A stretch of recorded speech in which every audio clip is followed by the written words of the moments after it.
1장 우리 33절로 우리 40절까지 있는 말씀 보시겠습니다. 41절까지 보시겠습니다.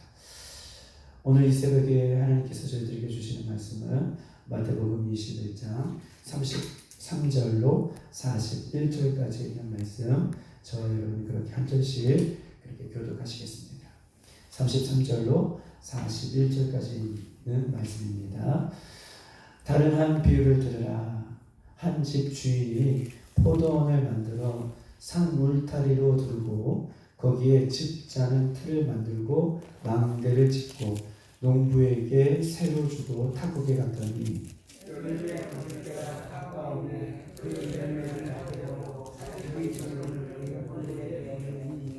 농부들이 종들을 잡아 하나는 심히 때리고 하나는 죽이고 하나는 돌로 쳤건을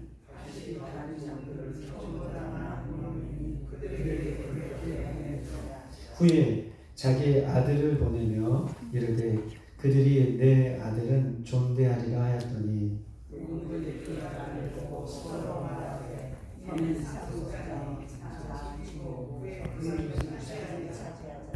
이에 잡아 포도원 밖에 내쫓아 죽였느니라.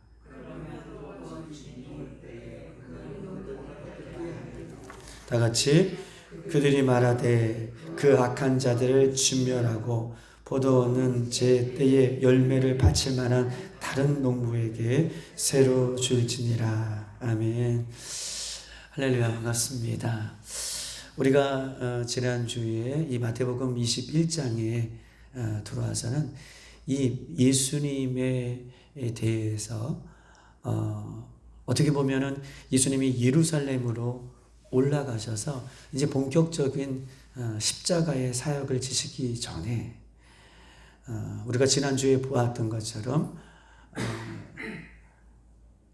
이스라엘 백성들, 즉 종교 지도자들은 또는 종교인들은 그 예수님의 권위에 대해서 도전을 하는, 예수님의 그 권위가 어디서 왔느냐.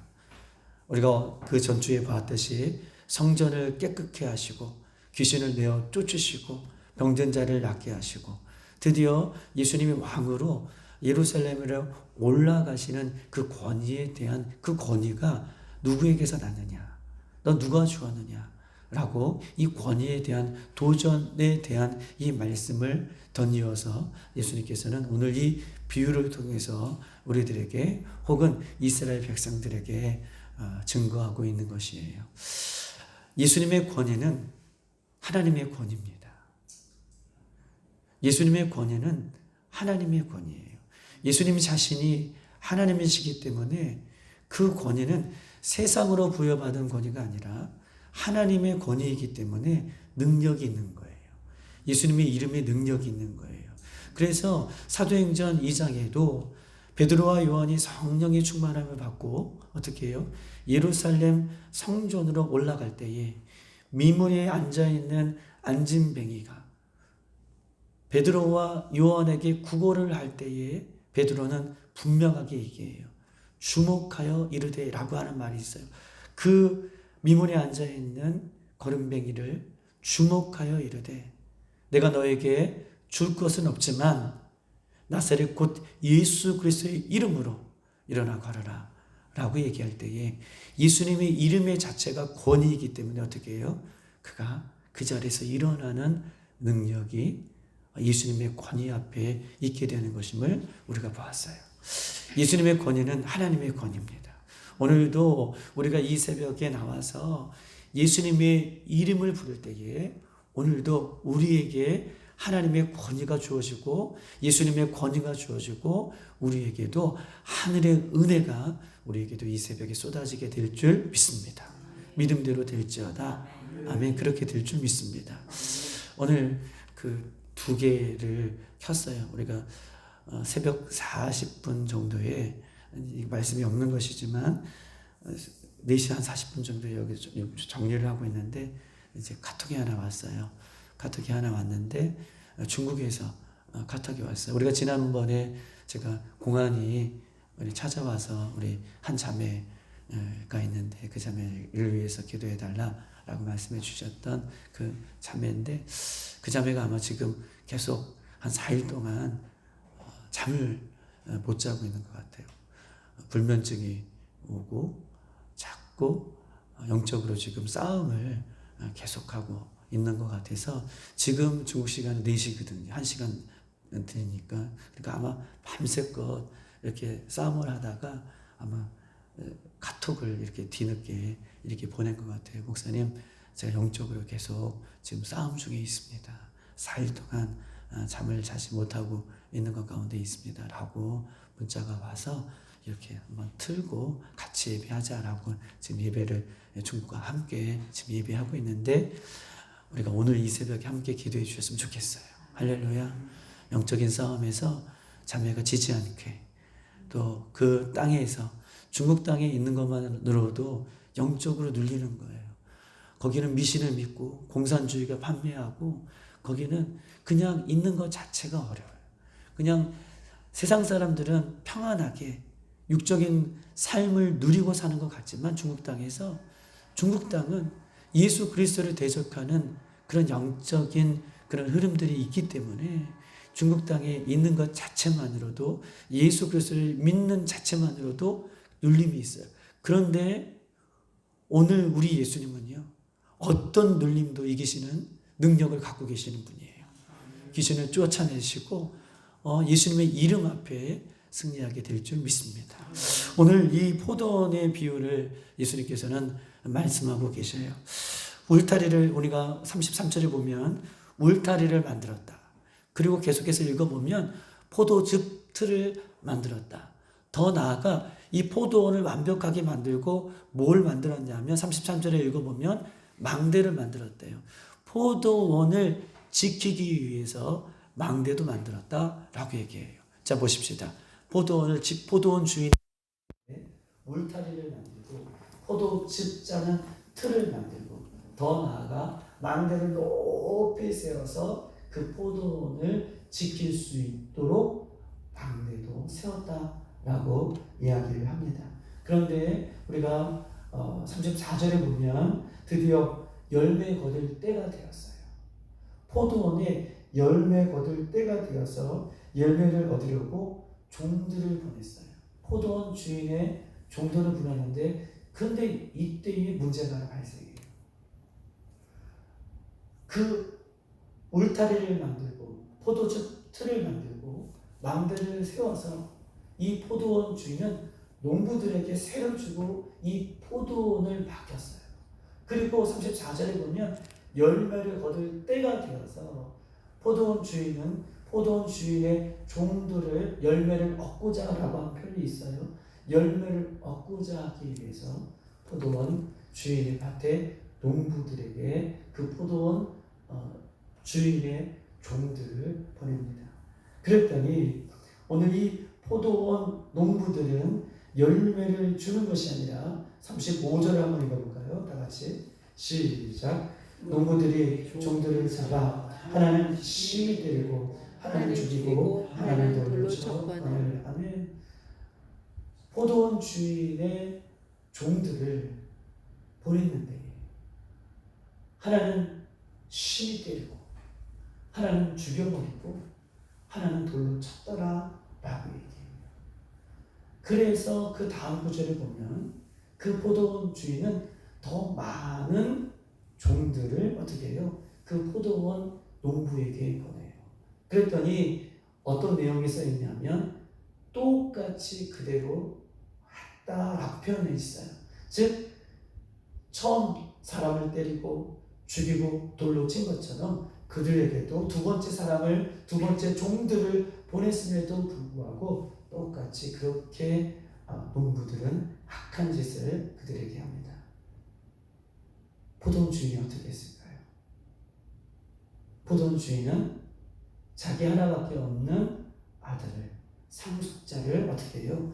그 포도원에 보내요. 농부에게 보내요. 그런데 그 농부들은 그 포도원 주인의 아들을, 하나밖에 없는 아들을 상속자인 것을 알고, 포도원의 상속자인 것을 알고, 포도원 주인의 아들을 죽이면 그 포도원이 자기의 것이 될 것이라고 생각해서 하나밖에 없는 포도원 주인의 아들을 죽여요. 그리고 예수님 질문합니다. 열매를 거둘 때가 되어서 포도원 주인이 오면 그 농부들을 어떻게 하겠느냐 라고 하는 것이 이 예수님의 오늘 본문의 질문이에요. 여러분 한번 보십시다. 포도원 주인은 누굽니까? 포도원 주인은 하나님을 말씀하고 있는 거예요. 포도원 주인은 하나님이십니다. 포도원은 무엇입니까? 포도원은 이스라엘을 가리켜요. 이스라엘 전 지역을 가리켜요. 포도원 주인은 하나님이시고 포도원은 이스라엘을 가리킵니다. 그러면 농부들은 누굽니까? 이스라엘 백성들 안에 있는 종교 지도자들 혹은 종교인들을 가리켜요. 잘 보십시다. 포도원 주인은 하나님이에요. 포도원은 이스라엘을 가리켜요. 그리고 포도원의 농부들은 어떻게 해요? 종교인들과 종교 지도자들을 가리키고 있는 것입니다. 포도원의 주인의 종은 누구입니까? 포도원 주인의 종들을 보냈잖아요. 2번이나. 그는 하나님의 선지자들이에요. 말씀을 들고 가는 하나님의 선지자들을 가리켜요. 그리고 포도원 주인의 아들은 누굽니까? 맞아요. 예수 그리스도를 이야기하고 있는 거예요. 오늘 이것이 오늘 본문에 등장하는 전체의 스토리의 주인공들을 이야기를 하고 있는 것입니다. 여러분 보십시다. 포도원 주인은요, 농부를 사랑했어요. 농부는 누구라고 그랬죠? 농부는 누구라고 그랬죠? 맞아요. 농부들은 이스라엘 백성들 안에 있는 이스라엘 백성들과 종교 지도자들과 이런 사람들, 이 농부는 이 백성들을 얘기해요. 하나님은요, 농부는요, 포도원 주인은요, 이스라엘 백성들을 너무나 사랑했어요. 신뢰했어요. 그것을 어떻게 알합니까? 그 농부들에게 포도원을 맡기는데 그냥 포도원을 맡긴 것이 아니라 이미 포도원 주인은요, 울타리를 다 쳐놨어요. 포도즙을 만들었어요. 그리고 포도원을 지킬 수 있는 망대도 높이 세웠어요. 원래 포도원 주인은 포도원에 잡초도 있고 쓰레기도 있고 여러 가지들 많은 정비되지 않는 그 포도원을 농부들에게 맡겨서 농부들이 일할 수 있게 하는 것이 포도원 주인의 모습이에요. 그렇죠? 주인들은 그렇게 해요. 세상 주인들은 그렇게 해요. 그런데 포도원 주인은요, 얼마나 농부를 신뢰했는지 이미 농부를 고용할 때마다 고용하기 전부터 어떻게 해요? 포도원을 먹고 살 수 있도록 농부들이 편의를 다 봐줄 수 있도록 이미 포도원을 그렇게 만들어 놓았어요.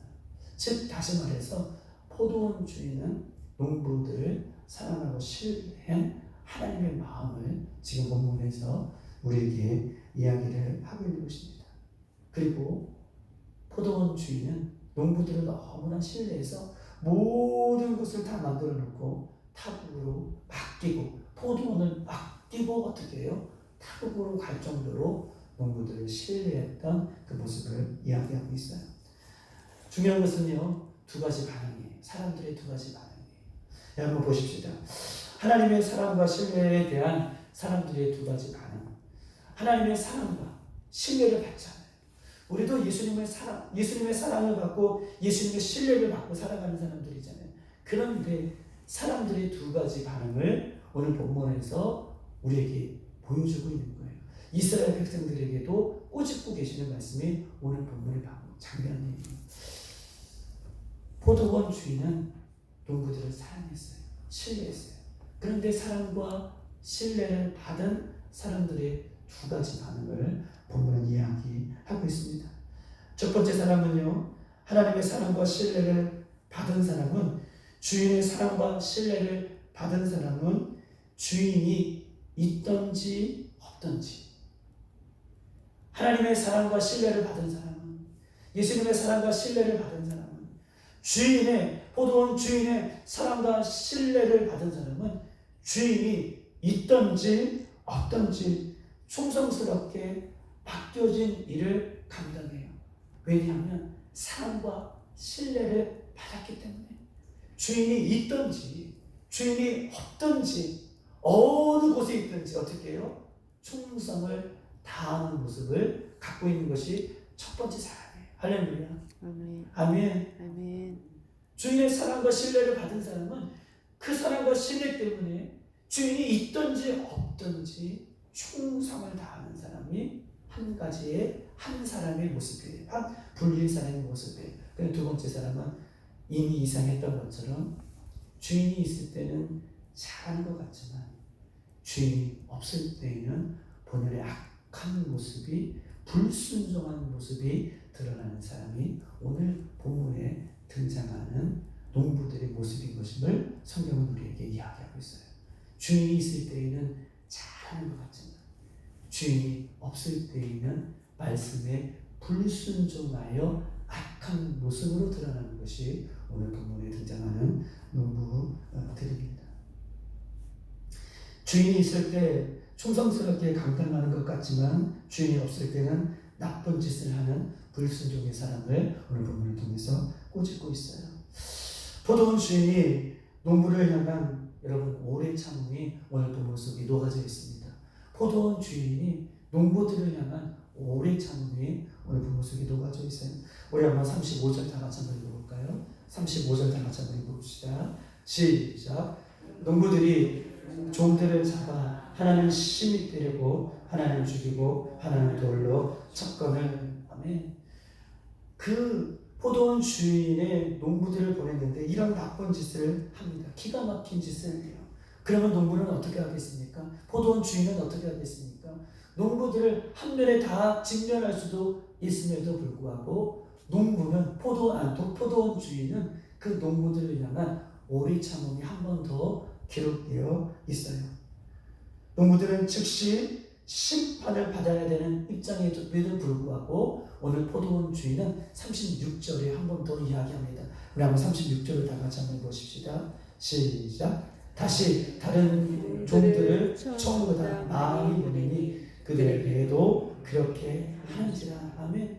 두 번째 종들을 더 많이 보냈는데도 즉시 그 종들을 쳐 죽여 똑같이 죄를 짓습니다. 그런데 보십시다. 포도원 주인의 인내는, 여기서 오늘 포도원 주인의 인내를 좀 보셔야 돼요. 포도원 주인의 인내는 한 번 더 어떻게 해요? 그 농부들에게 어떻게 해요? 베풀고 있는 모습을 이야기하고 있어요. 37절, 38절 다 같이 한번 읽어봅시다. 시작. 후에 자기 아들들을 보내어 이르되 그들이 내 아들을 존귀하리라 하였더니 농부들이 그 아들을 보고 서로 말하되 이는 상속자니 자 죽이고 그의 유산을 차지하자 하고. 아멘. 포도원 주인의 하나밖에 없는 아들을 보냈음에도 불구하고 농부들은 그들을 죽이고 그 땅을, 포도원을 빼앗으려고 하는 그런 모습을 성경은 우리를 통해서 우리에게 이야기하고 있어요. 하나님의 인내를 오늘 본문을 통해서 우리에게 이야기하고 있습니다. 하나님은요, 하나밖에 없는 예수 그리스도를 십자가에 못 박여 죽기까지 우리를 위해서, 저와 여러분을 위해서 회개하고 돌아오기를 바라는 마음으로 인내하고 우리를 향한 모습을, 우리를 향한 그 회개의 모습을 돌아오라고 포기하지 않고 오늘도 참고 기다리시는 하나님의 마음을 오늘 본문은 우리에게 이야기하고 있어요.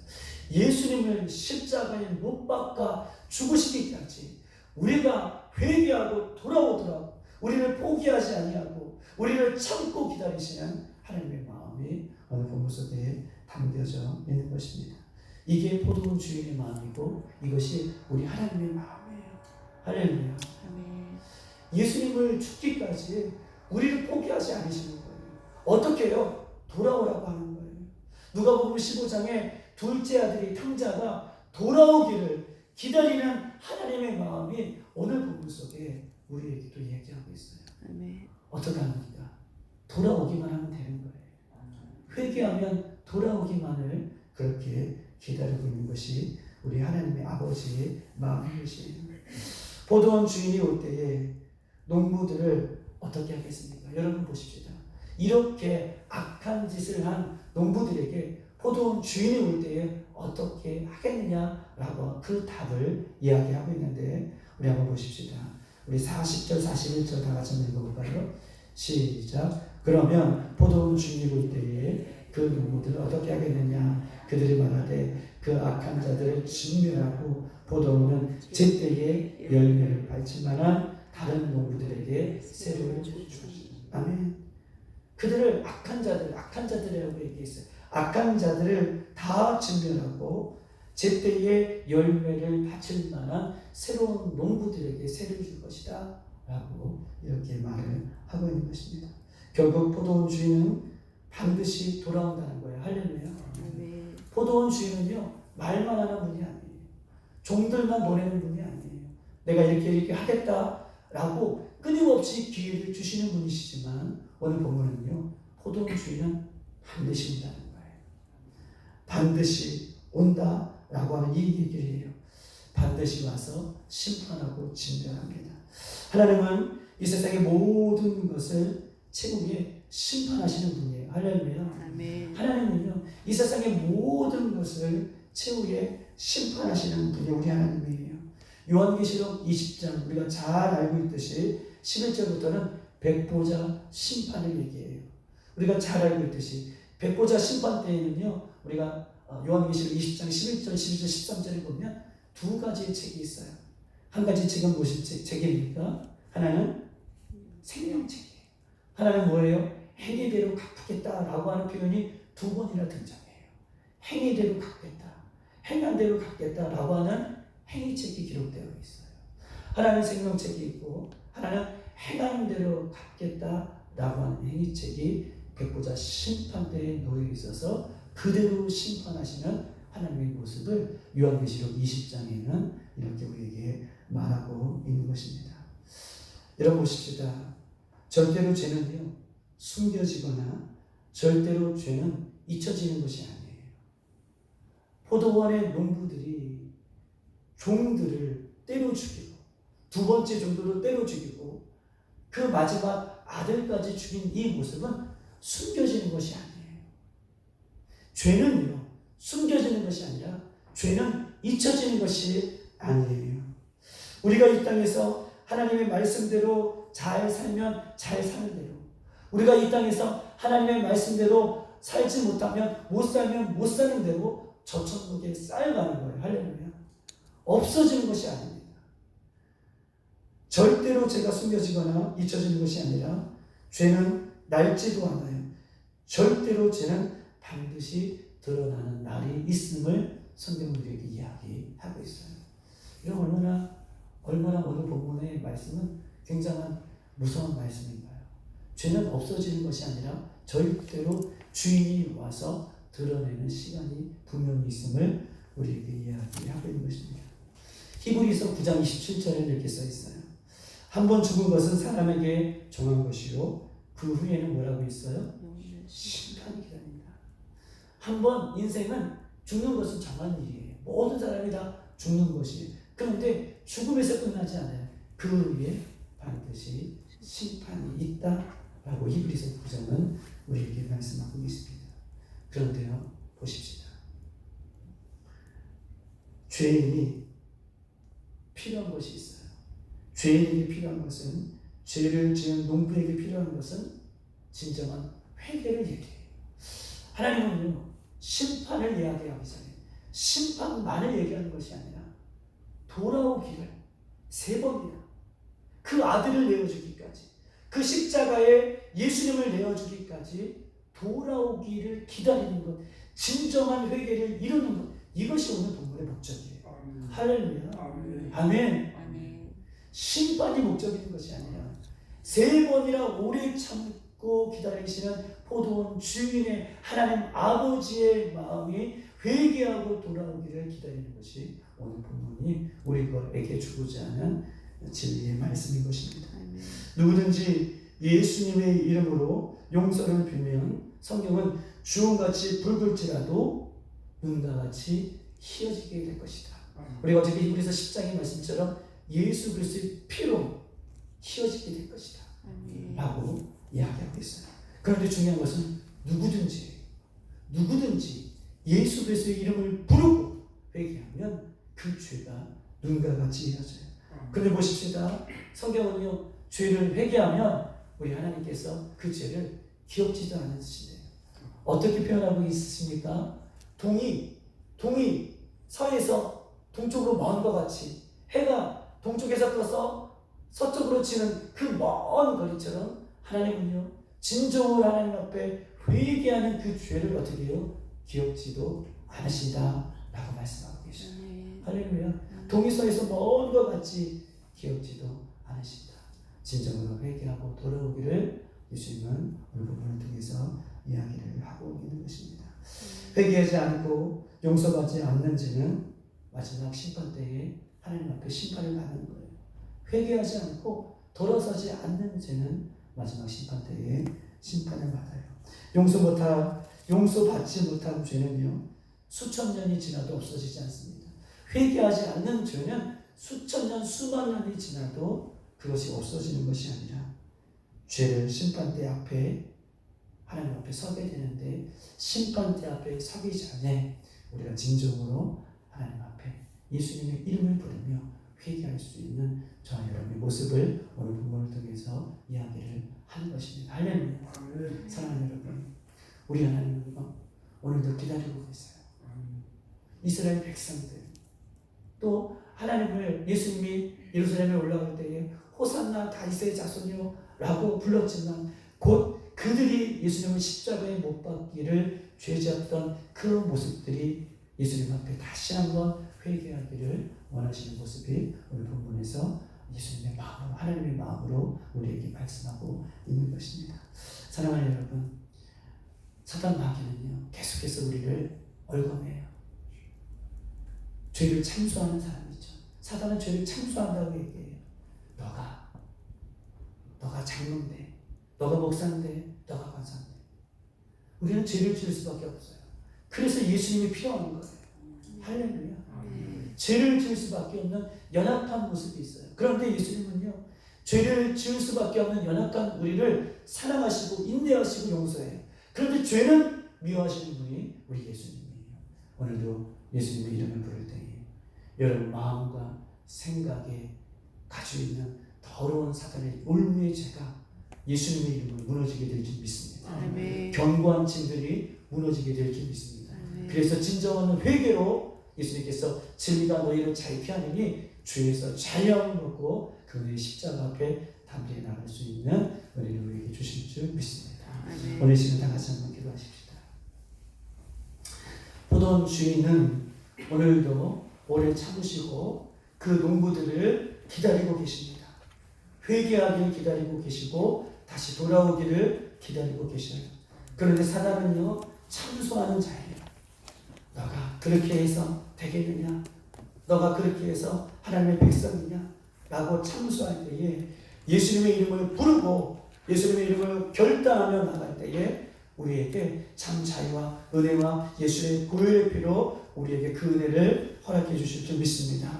이 새벽에 기도할 때에 예수님의 이름을 의지하고 기도할 때에 사단의 권세가 무너지게 하여 주시옵소서. 사단의 견고한 진이 무너지게 하여 주시옵소서. 생각의 진이 무너지게 하여 주시옵소서. 오직 예수님의 이름만이 드러나서 진정한 회개가 이루어지고 진정한 회개가 이루어진 그들에게 참 자유와 참 기쁨의 시간이 선포되어질 수 있도록 인도해달라고 여러분이 가지고 나온 기도 제목을 위해서 우리 교회를 위해서 수련회를 위해서 다 같이 주여 한번 부르고 기도하겠습니다.